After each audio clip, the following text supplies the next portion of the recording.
প্রতিটি নেক আমল করে যেন আমি দাও এমন তৌফিক আমায় ইয়া ইলাহি। আলহামদুলিল্লাহি রাব্বিল আলামিন ওয়াসসালাতু ওয়াসসালামু আলা সাইয়্যিদিল আমবিয়া ওয়াল মুরসালিন আম্মা বা'দ ফাআউযু বিল্লাহি মিনাশ শাইতানির রাজীম বিসমিল্লাহির রহমানির রহিম। আসসালাতু ওয়াসসালামু আলাইকা ইয়া রাসূলুল্লাহ, আসসালাতু ওয়াসসালামু আলাইকা ইয়া হাবিবাল্লাহ, আসসালাতু ওয়াসসালামু আলাইকা ইয়া নবিয়াল্লাহ ওয়া আলা আলিকা ওয়া আসহাবিকা ইয়া নূরাল্লাহ। মাদানী চ্যানেলের দর্শকবৃন্দ, অনুষ্ঠান আমলের বুনিয়াদে আরও একবার আপনাদের সকলকে জানাই সাদর আমন্ত্রিত ও শুভেচ্ছা। দর্শকবৃন্দ, আলহামদুলিল্লাহ আজ্জা ওয়াজাল, আমরা এই অনুষ্ঠানে আমলের বুনিয়াদ অর্থাৎ নিয়ত এর মতো গুরুত্বপূর্ণ একটি বিষয় সম্পর্কে আমরা আলোচনা করে থাকি। আল্লাহ রসুল সাল্লাল্লাহু আলাইহি ওয়াসাল্লামের হাদিসে মুবারাকা অনুযায়ী আমলের বুনিয়াদ হচ্ছে নিয়তের ওপর। নিয়ত যার যত বেশি হবে তার আমলের সওয়াব, তার আমলের মাত্রা তত বেশি হবে। তাদের মধ্যে রয়েছে আন-নিয়াতুল হাসানাতু তুদখিলু সাহিবাহাল জান্নাহ। উত্তম ভালো নিয়ত বান্দাকে জান্নাতে প্রবেশ করিয়ে দেয়। সুবহানাল্লাহ। তো বান্দা যত ভালো নিয়ত করবে, আল্লাহ পাক এই নিয়তের ওসিলায় তাকে ওই আমলের মধ্যে তত বেশি সওয়াব দান করবে। আবার কখনো কখনো ভালো নিয়ত বান্দাকে জান্নাতে পর্যন্ত প্রবেশ করিয়ে দেয়। সুবহানাল্লাহ। দর্শকবৃন্দ, আজকে আমরা এই অনুষ্ঠানে ইনশাআল্লাহুল কারীম ধারাবাহিকতার সাথে আমরা একটি বিষয়ের উপর আমলের সাথে সাথে নিয়তের ব্যাপারে আলোচনা করে থাকি। আজকেও আমরা ইনশাআল্লাহুল কারীম আজকের এই অনুষ্ঠানে ইলমে দ্বীন অর্জন করার পূর্বে ভালো ভালো নিয়ত সম্পর্কে আমরা জানার সৌভাগ্য অর্জন করব।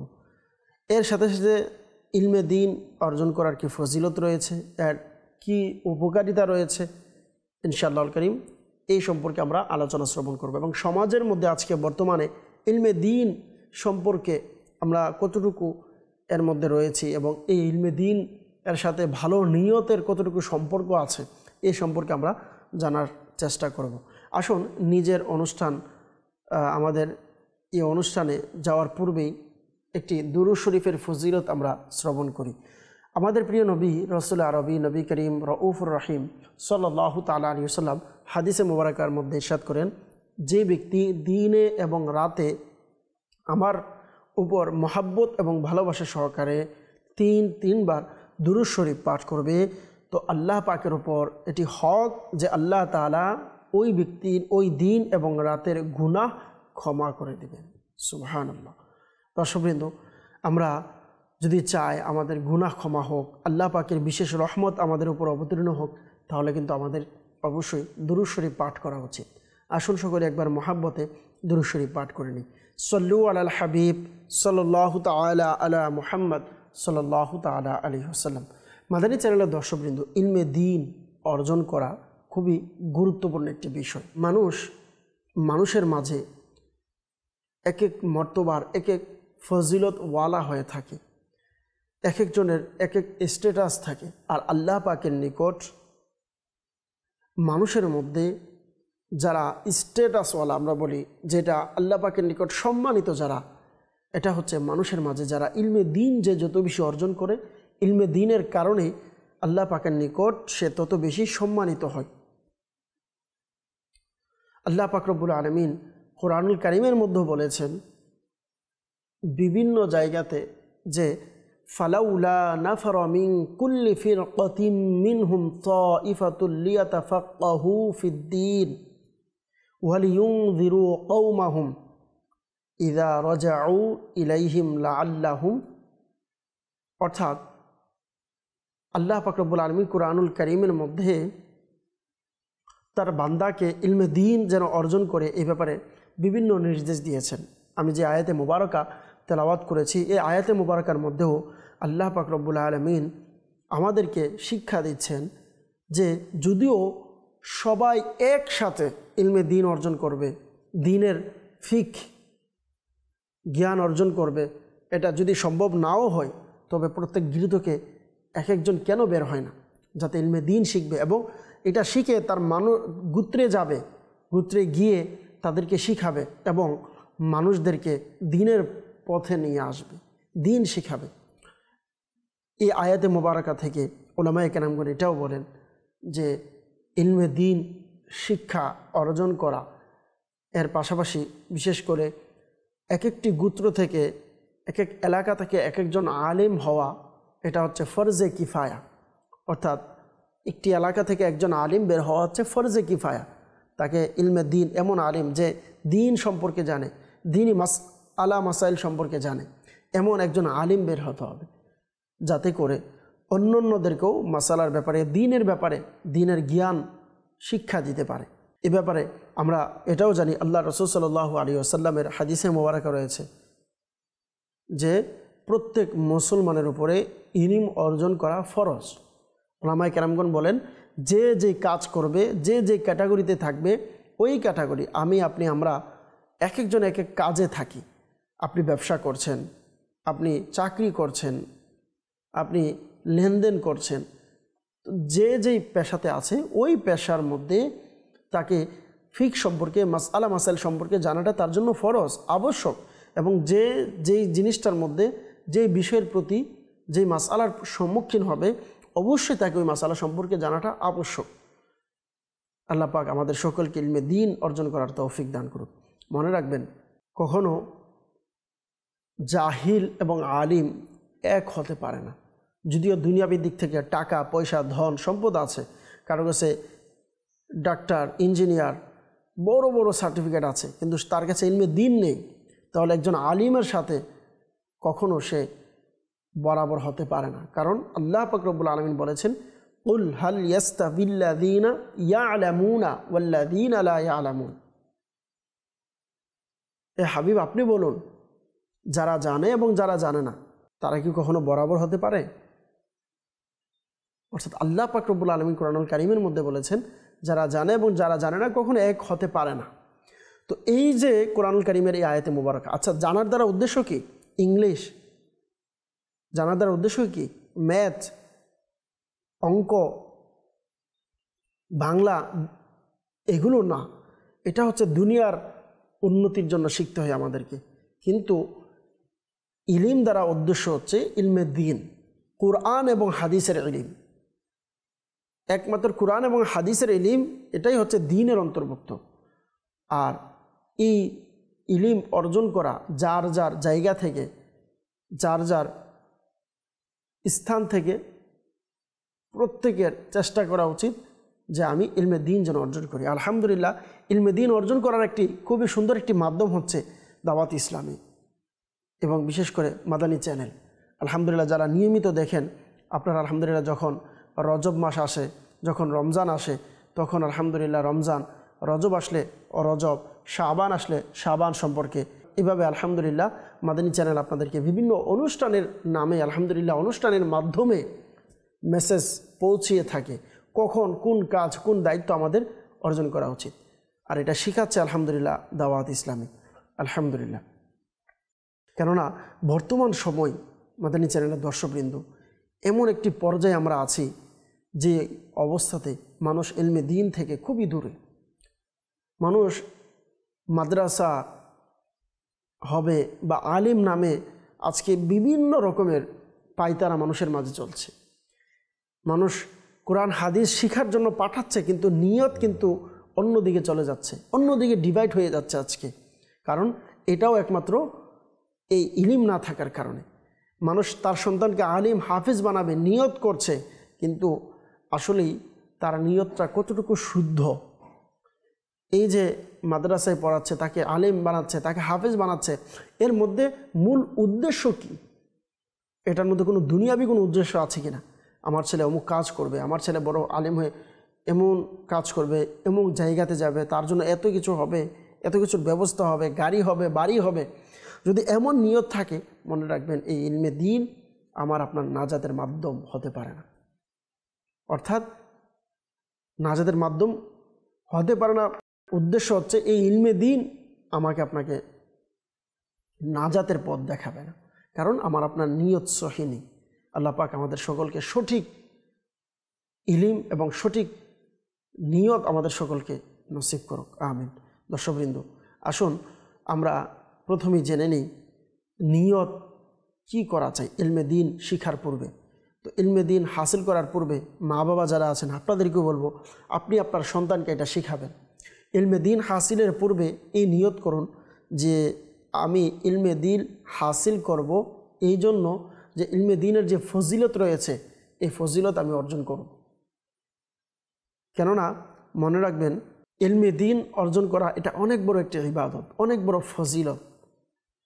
আসুন আমরা ইলমে দিনের ফজিলত সম্পর্কে কুরআনুল কারীমের মধ্যে এবং হাদিসে পাকের মধ্যে আল্লাহ পাক রব্বুল আলামিন কুরআনুল কারীমের মধ্যে হাদিসে পাকে হুজুর সাল্লাল্লাহু আলাইহি সাল্লাম কি বলেছেন আমরা তা শ্রবণ করি। আসল শুরুতেই হাদিসে মোবারকা জানব। আল্লাহর রাসূল সাল্লাল্লাহু আলাইহি ওয়াসাল্লাম ইলমে দিন সম্পর্কে, যারা ইলমে দিন অর্জন করবে তাদের ব্যাপারে বলেছেন, মান সালাকা তরিকান ইয়ালতামিসু ফীহি ইলমান সাহহালাল্লাহু লাহু বিহি তরিকান ইলাল জান্নাহ। অর্থাৎ যে ব্যক্তি এমন রাস্তায় গমন করলো যে রাস্তায় ইলমে দিন রয়েছে, তো ওই রাস্তা সাহহালাল্লাহু লাহু বিহি তরিকান ইলাল জান্নাহ, এর মাধ্যমে আল্লাহ তাআলা তার জন্য জান্নাতের রাস্তাকে আল্লাহ তাআলা সহজ করে দেন। সুবহানাল্লাহ।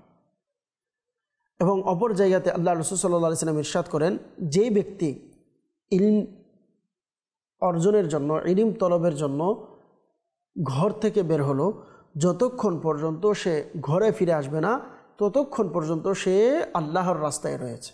সুবহানাল্লাহ। এবং যে ব্যক্তি আল্লাহ পাকের ফরাইজ সম্পর্কিত এক অথবা দুইটা অথবা তিনটা অথবা চার অথবা পাঁচটি কালিমা শব্দ বাক্য শিখে নিল এবং এটাকে খুব সুন্দরভাবে সঠিকভাবে স্মরণ রাখলো এবং এটা মানুষের নিকট পৌঁছে দিল, মানুষকে শিখালো, তো আল্লাহ পাক রব্বুল আলামিন তাকে জান্নাতে প্রবেশ করাবে। সুবহানাল্লাহ। এমনকি যারা ইলমে দ্বীন অর্জন করবে এদের কেমন মর্তবা দর্শকবৃন্দ চিন্তা করেন। বলা হচ্ছে যে কাল কিয়ামতের দিন আল্লাহ পাক রব্বুল আলামিন বান্দাদেরকে উঠাবে, মানুষদেরকে উঠাবে, অতঃপর উলামায়ে কেরাম যারা আছে তাদেরকে আলাদা করবেন এবং তাদেরকে আল্লাহ পাক রব্বুল আলামিন ইরশাদ করবেন যে হে উলামায়ে কেরামের দল, আমি তোমাদেরকে চিনি, আমি তোমাদেরকে জানি, সেই জন্যই আমি তোমাদেরকে আমার পক্ষ থেকে ইলম দান করেছি। সুবহানাল্লাহ। আর মানুষদেরকে বলবে যে তোমাদেরকে এই জন্য ইলম দেওয়া হয় না, যারা জাহিল রয়েছে, ইলমে দ্বীন যাদের অন্তরে নেই, যাদের ইলমে দ্বীনের সাথে সম্পর্ক নেই, তাদেরকে বলবে যে তোমাদেরকে এই জন্য ইলম দেওয়া হয়নি যাতে আমি তোমাদেরকে আযাবের মধ্যে পতিত করতে পারি। আল্লামান আল হাফিজ। একজন আলিমে দ্বীন যিনি ইলম অর্জন করে, আজকে আমরা তাদেরকে অনেক সময় নিজের সন্তানদেরকে কোরআন হাদিস শিখাতে অনীহা প্রকাশ করি এবং আমরা দ্বীনের ক্ষেত্রে, দ্বীন শিখার ক্ষেত্রে মানুষের কাছে একজন আলিমকে, একজন হাফেজে কোরআনকে ছোট করার চেষ্টা করি। সমাজের মধ্যে আমরা শিখাই, কিভাবে শিখাই?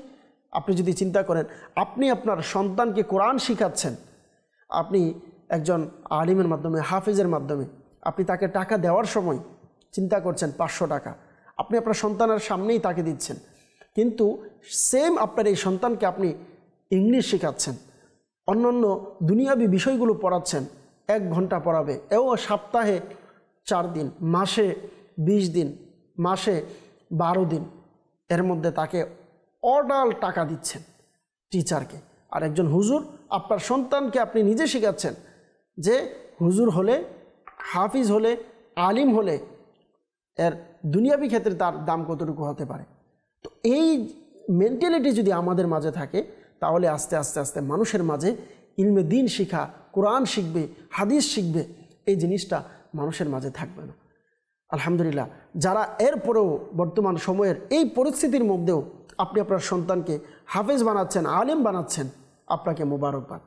কারণ বর্তমান সময়ে অনেকেই আছে আমাদের মেন্টালিটি এটা, অনেকেই হাফেজ আলিম বানাচ্ছে।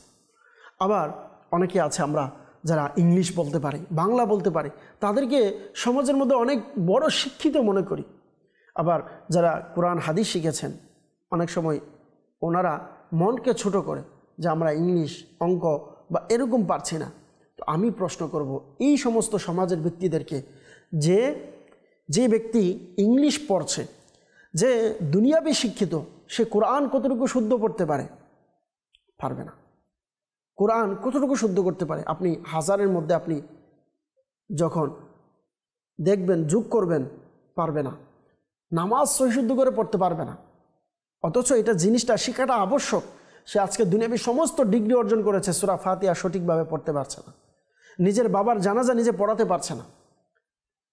উজু করবে নামাজের জন্য, জুমার দিন উজুর মধ্যে ভুল উজু করছে, গোসলের মধ্যে ভুল, সূরা ফাতিহার মধ্যে অসংখ্য ভুল। কিন্তু দুনিয়াবি ডিগ্রি তার শেষ নেই। আর একজন আলিম হাফিজ আলহামদুলিল্লাহ, সে যেটা আবশ্যক ওই জিনিসটা আগে শিখেছে। আর নিজেকে বড় রাখা দরকার যে আলহামদুলিল্লাহ আমি কোরআন হাদিস শিখেছি, যেটা প্রত্যেকের জন্য শিখা জরুরি। আলহামদুলিল্লাহ আমি এটা পারি। এবং দুনিয়াবি ক্ষেত্রেও একদম লো এরকম নয়, আলহামদুলিল্লাহ কম বেশ আলিম যারা, হাফিজ যারা পারে আলহামদুলিল্লাহ। তো এই জন্য আরও বড় থাকা উচিত যে আমার যেটা, বরঞ্চ এনাদেরকে বুকা বলা উচিত যে তারা দুনিয়াবি সমস্ত ডিগ্রি অর্জন করেছে কিন্তু ইলমে দ্বীন অর্জন করে নাই। এটা শুধু দুনিয়াতে থেকে যাবে, আখিরাতে কোনো কাজে আসবে না। কিন্তু ইলমে দ্বীন তার দুনিয়াকেও সুন্দর করবে, একজন বান্দার আখিরাতকেও সুন্দর করবে। কিন্তু আজকে সমাজে আমরা এই ইলমে দ্বীন যারা শিক্ষা অর্জন করে তাদেরকে প্রায় সময় বিভিন্ন রকমের অবহেলা করি। তো এই যে এই বিষয়গুলো যদি আমরা কোরআন হাদিসের বিষয় আমাদের ভিতরে থাকে, তখন আমরা এই কাজগুলো করতে ভয় পাব। আল্লাহ পাক আমাদের সকলকে ইলমে দ্বীন সঠিকভাবে অর্জন করার এবং ইলমে দ্বীনের উপর মৃত্যুবরণ করার তৌফিক দান করুক, আমিন। উলামায়ে কেরাম হচ্ছে আম্বিয়ায়ে কেরামদের ওয়ারিস। আম্বিয়ায়ে কেরামদের সম্পদের কোনো বিরাসত হয় না, আম্বিয়ায়ে কেরামদের ইলিমের বিরাসত হয়। যারা আলিম তারা হচ্ছে আম্বিয়ায়ে কেরামদের ওয়ারিস। সুবহানাল্লাহ। তো প্রিয় মাদানী চ্যানেলের দর্শকবৃন্দ, ইলিম আল্লাহ পাক নৈকট্য অর্জন করার একটি মাধ্যম। ইলিম আল্লাহ পাককে চিনার একটি মাধ্যম। ইলিম আল্লাহ পাকের মারিফাতে ইলাহি অর্জন করার একটি মাধ্যম। ইলিম আল্লাহ পাকের দিকে সঠিক রাস্তা দেখানোর একটি মাধ্যম। ইলিম জান্নাতে নিয়ে যাওয়ার মাধ্যম। ইলিম জান্নাতের রাস্তা দেখানোর মাধ্যম। ইলমে দ্বীন মানুষকে সঠিক পথ দেখাবে। এই পথ দেখানোর মাধ্যম হচ্ছে ইলমে দ্বীন। ইলমে দ্বীন আল্লাহ রাসূল সাল্লাল্লাহু আলাইহি সাল্লামের নৈকট্য অর্জন করার একটি মাধ্যম। আল্লাহ পাক আমাদের সকলকে ইলমে দ্বীন অর্জন করার তৌফিক দান করুক। সাল্লু আলাল হাবিব সাল্লাল্লাহু তাআলা আলা মুহাম্মদ সাল্লাল্লাহু তাআলা আলাইহি ওয়াসাল্লাম। ইলমে দ্বীন অর্জনের পূর্বে এই নিয়ত করে নিন যে ইলমে দ্বীন অর্জন করে তার ফায়দা হাসিল করব এবং নিজের সংশোধন করব। দর্শকবৃন্দ মনে রাখবেন, ইলমে দ্বীন হাসিল করা যেভাবে জরুরি, ঠিক সেভাবে ইলমে দ্বীনের উপর আমল করাটাও জরুরি। নিজের ইলিমের মাধ্যমে মানুষদেরকে ফায়দা পৌঁছাচ্ছেন কিন্তু নিজের কাছে নেই, তাহলে এর মতো বুকা আর কেউ নেই।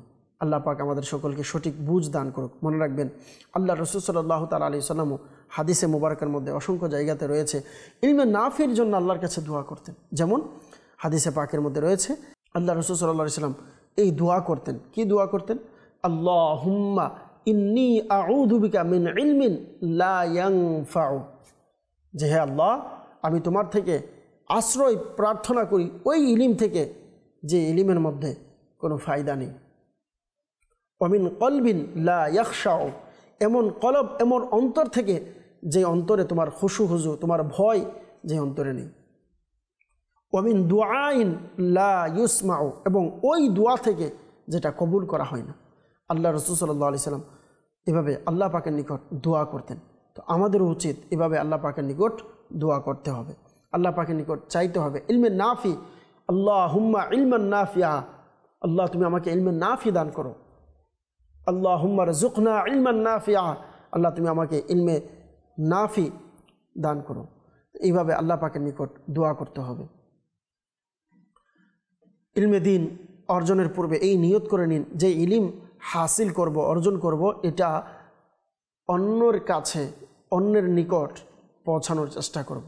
অর্থাৎ যা অর্জন করব তা অন্যের নিকট নেকির দাওয়াতের মাধ্যমে পৌঁছাবো।